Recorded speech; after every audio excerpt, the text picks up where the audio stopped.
Heidi by Johanna Spyri. Read aloud by Samantha Dunn.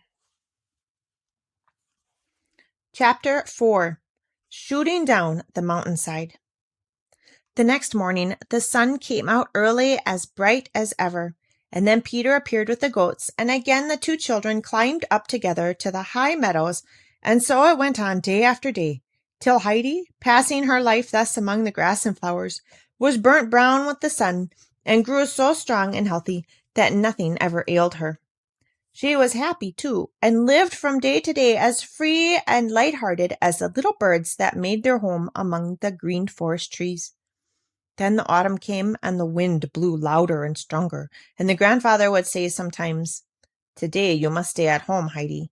A sudden gust of wind would blow a little thing like you over the rocks into the valley below in a moment." Whenever Peter heard that he must go alone, he looked very unhappy, for he saw nothing but mishaps of all kinds ahead, and did not know how he should bear the long, dull day without Heidi. Then, too, there was a good meal he would miss, and besides that, the goats on these days were so naughty and obstinate that he had twice the usual trouble with them, for they had grown so accustomed to Heidi's presence that they would run in every direction and refuse to go on unless she was with them. Heidi was never unhappy, for whenever she was, she found something to interest her or amuse her. She liked best, it is true, to go out with Peter up to the flowers and the great bird, but she also found her grandfather's hammering and sawing and carpentering very entertaining. And if it should chance to be the day when the large round goat milk cheese was made, she enjoyed beyond measure watching her grandfather stir the great cauldron. The thing which attracted her most, however, was the waving and roaring of the 3 old fir trees on these windy days. She would stand underneath them and look up, unable to tear herself away, looking and listening while they bowed and swayed and roared as the mighty wind rushed through them. There was no longer now the warm, bright sun that had shone all through the summer, so Heidi went to the cupboard and got out her shoes and stockings and dress. Then it grew very cold, and Peter would come up early in the morning, blowing on his fingers to keep them warm. But soon he left off coming, for one night there was a heavy fall of snow, and the next morning the whole mountain was covered with it, and not a single little green leaf even was to be seen anywhere upon it. There was no Peter that day, and Heidi stood at the little window looking out in wonderment, for the snow was beginning again, and the thick flakes kept falling till the snow was up to the window, and still they continued to fall, and the snow grew higher, so that at last the window could not be opened, and she and her grandfather were shut up fast within the hut. Heidi thought this was great fun, and ran from one window to the other. The next day, the snow having ceased, the grandfather went out and shoveled it away from the house, and threw it into such a great heap that they looked like mountains. Heidi and her grandfather were sitting one afternoon on their 3-legged stools before the fire, when there came a great thump at the door. It was Peter, all white with snow, for he had had to fight his way through the deep snowdrifts. He had been determined, however, to climb up to the hut, for it was a week now since he had seen Heidi. "Good evening," he said as he came in. Then he went and placed himself as near the fire as he could, his whole face beaming with pleasure at finding himself there. Heidi looked on in astonishment, for Peter was beginning to thaw all over with the warmth, so that he had appearance of a trickling waterfall. "Well, General, how goes it with you?" said the grandfather. "Now that you have lost your army, you will have to turn to your pen and pencil." "Why must he turn to his pen and pencil?" asked Heidi immediately, full of curiosity. "During the winter he must go to school," explained her grandfather, "and learn how to read and write. It's a bit hard, although useful sometimes afterwards. Am I not right, General?" "Yes, indeed," assented Peter. Heidi's interest was now thoroughly awakened, and she had so many questions to ask Peter about school, and the conversation took so long that he had time to get thoroughly dry. "Well now, General, you have been under fire for some time and must want some refreshment. Come and join us," said the grandfather, as he brought the supper out of the cupboard, and Heidi pushed the stools to the table. There was also now a bench fastened against the wall, for as he was no longer alone, the grandfather had put up seats of various kinds here and there, long enough to hold 2 persons, for Heidi had a way of always keeping close to her grandfather, whether he was walking, sitting, or standing. Peter opened his round eyes very wide when he saw what a large piece of meat Uncle gave him on his thick slice of bread. It was a long time since Peter had had anything so nice to eat. As soon as the pleasant meal was over, he began to get ready for returning home, for it was already growing dark. He said his good night and his thanks and was just going out when he turned and said, "I shall come again next Saturday, this day week, and my grandmother sent word that she would like you to come and see her some day." It was quite a new idea to Heidi that she should go and pay anybody a visit, and she could not get it out of her head. So the first thing she said to her grandfather the next day was, "I must go down to see the grandmother today. She will be expecting me." "The snow is too deep," answered the grandfather, trying to put her off. Not a day passed but what she said 5 or 6 times to her grandfather, "I must certainly go today. The grandmother will be waiting for me." On the 4th day, when Heidi was sitting on her high stool at dinner, with the bright sun shining in upon her through the window, she again repeated her little speech. "I must certainly go down to see grandmother today, or else I shall keep her waiting too long." The grandfather rose from the table, climbing up to the hayloft, and brought down the thick sack that was Heidi's coverlet, and said, "Well, come along then." The child skipped out gleefully at him, into the glittering world of snow. The old fir trees were standing now quite silent, their branches covered with the white snow, and they looked so lovely as they glittered and sparkled in the sunlight that Heidi jumped for joy at the sight and kept on calling out, come here, grandfather! The fir trees are all silver and gold." The grandfather had gone into the shed, and he now came out, dragging a large hand sleigh. Inside, there was a low seat, and the sleigh could be pushed forwards and guided by the feet of the one who sat upon it, with the help of a pole that was fastened to the side. The old man got in and lifted the child onto his lap. Then he wrapped her up in the sack that she might keep nice and warm, and put his left arm closely around her, for it was necessary to hold her tight during the coming journey. He now grasped the pole with his right hand and gave the sleigh a push forward with his 2 feet. It shot down the mountainside with such rapidity that Heidi thought they were flying through the air like a bird and shouted aloud with delight. Suddenly they came to a standstill, and they were there at Peter's hut. Her grandfather lifted her out and unwrapped her. "Well, there you are. Now go in, and when it begins to grow dark, you must start on your way home again." Then he left her and went up the mountain, pulling his sleigh after him. Heidi opened the door of the hut and stepped into a tiny room that looked very dark, with the fireplace and a few dishes on a wooden shelf. This was a little kitchen. She opened another door and found herself in another small room, for the place was not a herdsman's hut like her grandfather's, with one large room on the ground floor and a hayloft above, but a very old cottage, where everything was narrow and poor and shabby. A table was close to the door, and as Heidi stepped in, she saw a woman sitting at it, putting a patch on a waistcoat, which Heidi recognized at once as Peter's. In the corner sat an old woman bent with age, spinning. Heidi was quite sure that this was the grandmother, so she went up to the spinning wheel and said, "Good day, grandmother. I have come at last. Did you think I was a long time coming?"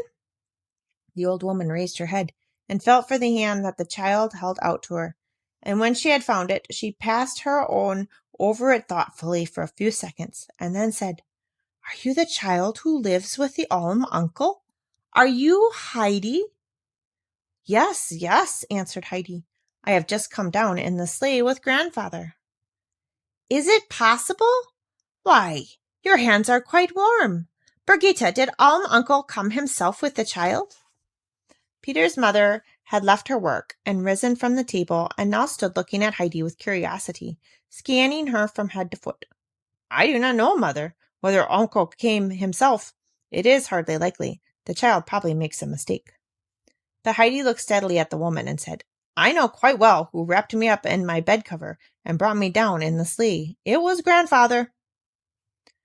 "Well, there was some truth then, perhaps, in what Peter used to tell us of uncle during the summer, when we thought he must be wrong," said the grandmother. "But who would ever have believed that such a thing was possible? I did not think the child would live 3 weeks up there. What is she like, Brigitte?" The latter had so thoroughly examined Heidi on all sides that she was well able to describe her to her mother. Heidi, meanwhile, had not been idle, and she made the round of the room and looked carefully at everything there was to be seen. All of a sudden she exclaimed, "Grandmother, one of your shutters is flapping backwards and forwards. Grandfather would put a nail in and make it all right in a minute. It will break one of the panes some day. Look how it keeps on banging." "Ah, dear child," said the old woman, "I'm not able to see it, but I can hear that and many other things besides the shutter. Everything about the place rattles and creaks when the wind is blowing, and it gets inside through all the cracks and holes.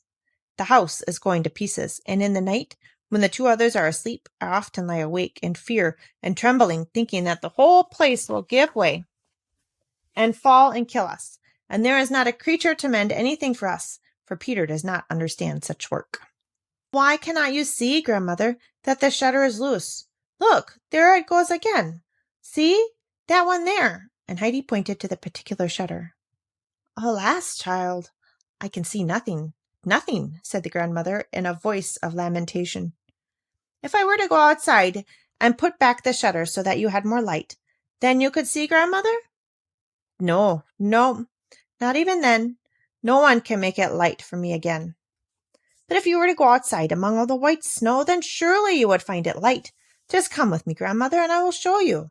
Heidi took hold of the old woman's hand to lead her along, for she was beginning to feel quite distressed at the thought of her being without light. "Let me be, dear child. It is always dark for me now, whether in snow or sun. It will never be light for me again on earth. Never." At these words, Heidi broke into loud crying. In her distress, she kept on sobbing out, "Who can make it light for you again? Can no one do it? Isn't there anyone who can do it?" The grandmother tried to comfort the child, but it was not easy to quiet her. Heidi did not often weep, but when she did, she could not get over her trouble for a long while. At last the old woman said, "Dear Heidi, you cannot think how glad I am to hear a kind word when I can no longer see, and it is such a pleasure to me to listen to you while you talk. So come and sit beside me and tell me what you do up there, and how grandfather occupies himself. I knew him very well in the old days, but for many years now I have heard nothing of him, except through Peter, who never says much." This was a new and happy idea to Heidi. She quickly dried her tears and said in a comforting voice, "Wait, grandmother, till I have told grandfather everything. He will make it light for you again, I am sure, and will do something so that the house will not fall. He will put everything right for you." Heidi now began to give a lively description of her life with her grandfather, and of the days she spent on the mountain with the goats, and then went on to tell what she did during the winter, and how her grandfather was able to make all sorts of things, seats and stools and mangers, where the hay was put for little Swan and little Bear, besides a new large water tub for her to bathe in when the summer came, and a new milk bowl and spoon. The grandmother listened with the greatest attention, only from time to time addressing her daughter. "Do you hear that, Brigida? Do you hear what she is saying about Uncle?" The conversation was suddenly interrupted by a heavy thump on the door, and in marched Peter, who stood stock still, opening his eyes with astonishment when he caught sight of Heidi. Then his face beamed with smiles as she called out, "Good evening, Peter." "What, is the boy back from school already?" exclaimed the grandmother in surprise. "I have not known an afternoon to pass so quickly as this one for years. How is the reading getting on, Peter?" "As usual," was Peter's answer. The old woman gave a little sigh. "Ah, well," she said, "I hoped you would have something different to tell me by this time, as you are going to be 12 years old in February." "What is it you hoped he would have to tell you?" asked Heidi, interested in all the grandmother said. "I mean that he ought to have learnt to read a bit by now," continued his grandmother. "Up there on the shelf is an old prayer book with beautiful songs in it, which I have not heard for a long time and cannot now remember how to repeat myself, and I hope that Peter would soon learn enough to be able to read one of them to me sometimes, but he finds it too difficult." Heidi now jumped up from her low chair and, holding out her hand hastily to the grandmother, said, "Good night, grandmother. It is getting dark. I must go home at once." And bidding goodbye to Peter and his mother, she went towards the door. But the grandmother called out in an anxious voice, Wait, Heidi, you must not go alone like that. Peter must go with you. Have you got something warm to put round your throat?" "I have not anything to put on," called back Heidi, "but I am sure I will not be cold." And with that she ran outside and went off at such a pace that Peter had difficulty in overtaking her. The children had taken but a few steps before they saw the grandfather coming down to meet them, and in another minute his long strides had brought him to their side. "That's right, Heidi, you have kept your word," said the grandfather, and then wrapping the sack firmly around her, he lifted her in his arms and strode off with her up the mountain. They had no sooner got inside the hut than Heidi at once began. "Grandfather, tomorrow we must take the hammer and the long nails and fasten grandmother's shutter, and drive in a lot more nails in other places. Her house shakes and rattles all over." "We must we? Who told you that?" asked her grandfather. "Nobody told me, but I know it for all that," replied Heidi, "for everything is giving away, and when the grandmother cannot sleep, she lies trembling, for she thinks that every minute the house will fall down on their heads. And everything now is dark for grandmother. She does not think anyone can make it light for her again. But you will be able to, I'm sure, grandfather. Tomorrow we must go and help her. We will, won't we, grandfather?" The child was clinging to the old man and looking up at him in trustful confidence. The grandfather looked down at Heidi for a while without speaking, and then said, "Yes, Heidi, we will do something to stop the rattling. At least we can do that. We will go down about it tomorrow." The child went skipping round the room for joy, crying out, "We shall go tomorrow! We shall go tomorrow!" Well, the grandfather kept his promise. On the following afternoon he brought the sleigh out again, and as on the previous day, he set Heidi down at the door of the grandmother's hut and said, "Go in now, and when it grows dark, come out again." Then he put the sack in the sleigh and went round the house. Heidi had hardly opened the door and sprung into the room when the grandmother called out from her corner, "It's the child again! Here she comes!" Heidi ran to her and quickly drew the little stool close up to the old woman, and seating herself upon it, began to tell and ask her all kinds of things. All at once came the sound of heavy blows against the wall of the hut, and grandmother gave such a start of alarm that she nearly upset the spinning wheel, and cried out in a trembling voice, "Oh, my God, now it is coming! The house is going to fall upon us!" But Heidi caught her by the arm and said soothingly, "No, no, grandmother, do not be afraid. It is only grandfather with his hammer. He is mending up everything so that you shan't have such fear and trouble." "Is it possible? Is it really possible? So the dear God has not forgotten us," exclaimed the grandmother. "Do you hear, Brigida, what that noise is? Did you hear what the child says? Go outside, Brigida, and if it is Uncle, tell him he must come inside a moment, that I may thank him." Brigida went outside and found Uncle in the act of fastening some heavy pieces of new wood along the wall. She stepped up to him and said, "Good evening, Uncle. Mother and I thank you for doing us such a kind service, and she would like to tell you herself how grateful she is. I do not know who else would have done it for us. We shall not forget your kindness, for I am sure." "That will do," said the old man, interrupting her. "I know what you think of Uncle without your telling me. Go indoors again. I can find out for myself where the mending is wanted." Brigida obeyed on the spot, for Uncle had a way with him that made few people care to oppose his will. He went on knocking with his hammer all round the house, and then mounted the narrow steps to the roof and hammered away there until he had used up all the nails he had brought with him. Meanwhile, it had been growing dark, and he had hardly come down from the roof and dragged the sleigh out from behind the goat shed when Heidi appeared outside. The grandfather wrapped her up and took her in his arms as he had done the day before, for although he had to drag the sleigh up the mountain after him, he feared that if the child sat in it alone, her wrappings would fall off, and she would be nearly, if not quite, frozen. So he carried her warm and safe in his arms. So the winter went by. After many years of joyless life, the blind grandmother had at last found something to make her happy. She listened for the little tripping footstep as soon as day had come, and when she heard the door open and knew the child was really there, she would call out, "God be thanked, she has come again." And Heidi had also grown very fond of the old grandmother, and when at last she knew for certain that no one could make it light for her again, she was overcome with sorrow. But the grandmother told her again that she felt the darkness much less when Heidi was with her, And so every fine winter's day the child came traveling down in her sleigh. The grandfather always took her, never raising any objection.